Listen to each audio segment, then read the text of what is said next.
ಎಲ್ರಿಗೂ ನಮಸ್ಕಾರ. ನಾನು ನಿಮ್ಮ ಅಡ್ವೊಕೇಟ್ ಜಯರಾಮೇಗೌಡ ಕನಕಪುರ. ಇವತ್ತು ತಮ್ಮ ಮುಂದೆ ಪ್ರಸ್ತಾಪ ಮಾಡಲಿಕ್ಕೆ ಬಯಸ್ತಿರುವಂಥ ವಿಚಾರ ಯಾವುದು ಅಂತ ಹೇಳೋದಾದರೆ, ನಿಮ್ಮ ಆಸ್ತಿ ಪಿಂಚಣಿಗೆ ವಂಶವೃಕ್ಷ ಎಷ್ಟು ಕಡ್ಡಾಯ ಅನ್ನೋ ವಿಚಾರವಾಗಿ ತಮಗೆ ತಿಳಿಸ್ಲಿಕ್ಕೆ ಬಯಸ್ತಾ ಇದ್ದೀನಿ.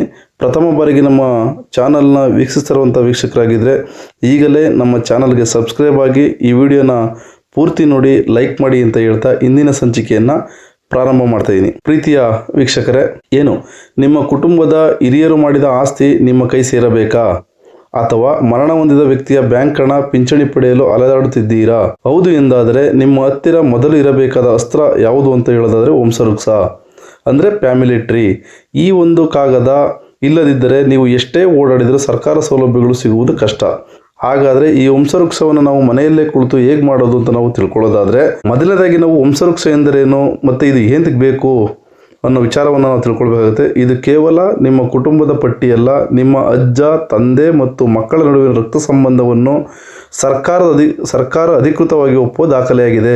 ಅಂದರೆ ಏನು, ಯಾವುದೇ ಒಬ್ಬ ವ್ಯಕ್ತಿ ತನ್ನ ಹಿರಿಕರು ಅಂದರೆ ಪೂರ್ವಜರು ಯಾವ ರೀತಿ ತಮ್ಮ ರಕ್ತ ಸಂಬಂಧ ಇದೆ ಅನ್ನೋ ವಿಚಾರವನ್ನು ತಿಳ್ಕೊಳ್ಬೇಕಾದ್ರೆ ಮುಖ್ಯವಾಗಿ ವಂಶವೃಕ್ಷ ಬೇಕಾಗ್ತದೆ. ಈ ವಂಶವೃಕ್ಷವನ್ನು ಅಧಿಕೃತವಾಗಿ ಸರ್ಕಾರ ಒಪ್ತದೆ.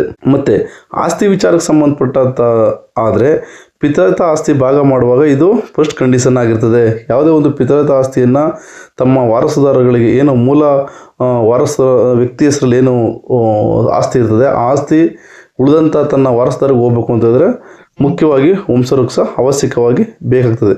ಅದೇ ರೀತಿಯಾಗಿ ಪಿಂಚಣಿಗೆ ಸಂಬಂಧಪಟ್ಟಂತೆ ನಾವು ತಿಳ್ಕೊಳ್ಳೋದಾದರೆ, ಮನೆ ಯಜಮಾನ ತೀರಿಕೊಂಡರೆ ಅವರ ಹಣ ಪಡೆಯಲು ಇದು ಬೇಕೇ ಬೇಕು.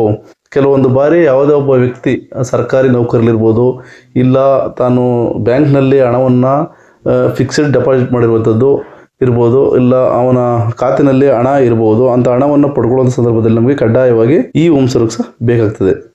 ಅದೇ ರೀತಿಯಾಗಿ ಅನುಕಂಪದ ಕೆಲಸ, ಯಾವುದೇ ಒಬ್ಬ ವ್ಯಕ್ತಿ ಸರ್ಕಾರಿ ನೌಕರ ತೀರಿಕೊಂಡಾಗ ಅವರ ಮಕ್ಕಳಿಗೆ ಕೆಲಸ ಸಿಗಬೇಕಾದರೆ ಅಂದರೆ ವಾರಸುದಾರಿಕೆ ಸಾಬೀತುಪಡಿಸಬೇಕಾದ್ರೆ ಕಡ್ಡಾಯವಾಗಿ ಈ ವಂಶವೃಕ್ಷ ಬೇಕಾಗ್ತದೆ. ನಾವು ಈ ವಂಶವೃಕ್ಷವನ್ನು ಸರ್ಕಾರದಿಂದ ಹೇಗೆ ಪಡ್ಕೊಳ್ಳೋದು, ಯಾವ ರೀತಿ ಪಡ್ಕೊಳ್ಳೋದು ನಾವು ತಿಳ್ಕೊಳ್ಳುವಂಥದ್ದಾದರೆ, ಅರ್ಜಿಯನ್ನು ಯಾವ ರೀತಿ ಸಲ್ಲಿಸಬೇಕು ಅಂತ ನಾವು ತಿಳ್ಕೊಳ್ಳುವಂಥದ್ದಾದರೆ, ಅಂದರೆ ಅರ್ಜಿ ಸಲ್ಲಿಸುವ ವಿಧಾನ ಯಾವುದು ಅಂತ ನಾವು ತಿಳ್ಕೊಳ್ಳುವಂಥದ್ದಾದರೆ, ನೀವು ನೇರವಾಗಿ ನಿಮ್ಮ ಹತ್ತಿರದ ನಾಡ ಕಚೇರಿ ಅಂದರೆ ತಹಸೀಲ್ದಾರ್ ಕಚೇರಿ ಅಥವಾ ಬಾಪೂಜಿ ಸೇವಾ ಕೇಂದ್ರಕ್ಕೆ ಹೋಗಿ ಅರ್ಜಿ ನೀಡಬಹುದು.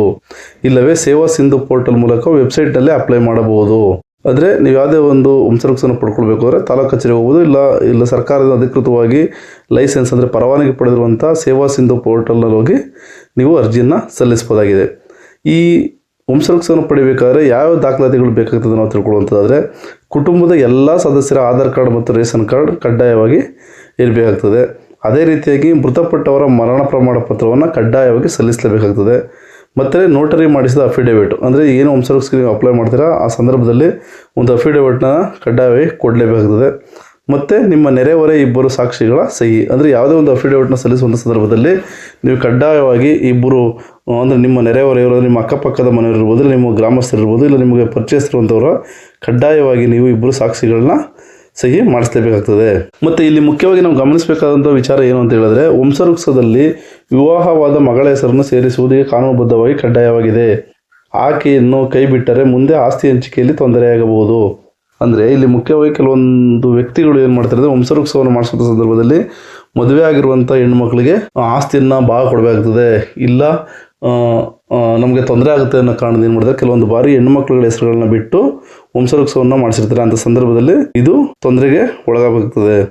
ಮತ್ತು ಒಂದು ವೇಳೆ ತಾವೇನಾದರೂ ಸುಳ್ಳು ಮಾಹಿತಿಗಳನ್ನ ಕೊಟ್ಟು ಹೆಣ್ಣು ಮಕ್ಕಳನ್ನು ವಂಶವೃಕ್ಷದಿಂದ ಕೈ ಬಿಟ್ಟು ಏನೋ ನೀವು ಸರ್ಕಾರಕ್ಕೆ ದಾಖಲೆಯನ್ನು ಸಲ್ಲಿಸಿ ಅದರಿಂದ ನೀವು ಬೆನಿಫಿಟ್ ಪಡೆದು ಅಂತ ಗೊತ್ತಾಗಿ ಆ ಹೆಣ್ಣು ಮಕ್ಕಳು ಏನಾದರೂ ಈ ವಂಶವೃಕ್ಷವನ್ನು ಚಾಲೆಂಜ್ ಮಾಡಿ ನಿಮ್ಮ ಮೇಲೆ ಕೇಸನ್ನು ದಾಖಲಿಸ್ಬೋದಾಗಿದೆ. ಅಂದರೆ 420 ಕೇಸನ್ನು ಕೂಡ ತಮ್ಮ ಮೇಲೆ ಕ್ರಿಮಿನಲ್ ಕೇಸನ್ನು ದಾಖಲಿಸ್ಬೋದಾಗಿದೆ. ಮುಖ್ಯವಾಗಿ ಇಲ್ಲಿ ನಮಗೆ ಕಾಡುವಂಥ ಕೆಲವು ಸಾಮಾನ್ಯ ಪ್ರಶ್ನೆಗಳು ಏನಂತ ಹೇಳಿದ್ರೆ, ಮದುವೆಯಾದ ಮಗಳ ಹೆಸರನ್ನು ವಂಶವೃಕ್ಷ ಸೇರಿಸಬೇಕೇ? ಹೌದು. ಅಂದರೆ ಇಲ್ಲಿ ಮುಖ್ಯವಾಗಿ ಸುಪ್ರೀಂ ಕೋರ್ಟ್ ಆದೇಶ ಮಾಡಿದೆ, ಮಗಳಿಗೂ ಆಸ್ತಿಯಲ್ಲಿ ಸಮಾನ ಹಕ್ಕಿದೆ, ಆದ್ದರಿಂದ ವಂಶವೃಕ್ಷದ ಆಕೆ ಹೆಸರನ್ನು ಕಡ್ಡಾಯವಾಗಿ ನಮೂದಿಸಬೇಕಾಗಿದೆ. ಮತ್ತು ಅದೇ ರೀತಿಯಾಗಿ ವಂಶವೃಕ್ಷದಲ್ಲಿ ಹೆಸರು ತಪ್ಪಾಗಿದ್ರೆ ಏನು ಮಾಡೋದು? ಕೆಲವು ಸತಿ ಏನಾಗ್ತದೆ, ವಂಶವೃಕ್ಷವನ್ನು ಮಾಡಿಸಿರ್ತೀರಿ, ಅಂಥ ಸಂದರ್ಭದಲ್ಲಿ ವಂಶವೃಕ್ಷದಲ್ಲಿ ಹೆಸರು ತಪ್ಪಾಗಿದೆ ಅಂದರೆ ಆಧಾರ್ ಕಾರ್ಡಲ್ಲಿರುವಂಥ ಹೆಸರು ವಂಶವೃಕ್ಷದಲ್ಲಿ ಬಂದಿರೋದಿಲ್ಲ, ತಪ್ಪಾಗಿ ನಮೂದಾಗಿದ್ದ ಸಂದರ್ಭದಲ್ಲಿ ತಾವೇನು ಮಾಡ್ತೇವೆ, ತಿದ್ದುಪಡಿಗೆ ಹಾಕ್ಕೊಂಡು ಅದನ್ನು ತಿದ್ದುಪಡಿ ಮಾಡ್ಕೊಳ್ಳೋದು. ಇಲ್ಲ ಒಂದು ವೇಳೆ ಬೇಡ ಅಂತಂದರೆ ಇನ್ನೊಂದು ಹೊಸ ಅರ್ಜಿಯನ್ನು ಸಲ್ಲಿಸಿ ಹೊಸ ವಂಶವೃಕ್ಷವನ್ನು ಪಡ್ಕೊಳ್ಬೋದಾಗಿದೆ. ಅಂದರೆ ಈಗ ತಾವೇನು ಇಲ್ಲಿವರೆಗೂ ವಿಚಾರವನ್ನು ತಿಳ್ಕೊಂಡ್ರಿ ಅಂದರೆ ಕೇಳಿಸ್ಕೊಂಡ್ರಿ, ಇದರಿಂದ ತಮಗೆ ಅನುಕೂಲ ಆಗಿದೆ ಅಂತ ನಾನಾದರೂ ಕೂಡ ಭಾವಿಸಿದ್ದೀನಿ. ಅಂದರೆ ನೀವು ಯಾವುದೇ ಒಂದು ಆಸ್ತಿಗೆ ಸಂಬಂಧಪಟ್ಟಂತಿರ್ಬೋದು ಪಿಂಚಣಿಯನ್ನು ಪಡ್ಕೊಳ್ಳೋ ಸಂದರ್ಭದಲ್ಲಿ ಕಡ್ಡಾಯವಾಗಿ ವಂಶವೃಕ್ಷವನ್ನು ಸಲ್ಲಿಸಲೇಬೇಕಾಗ್ತದೆ.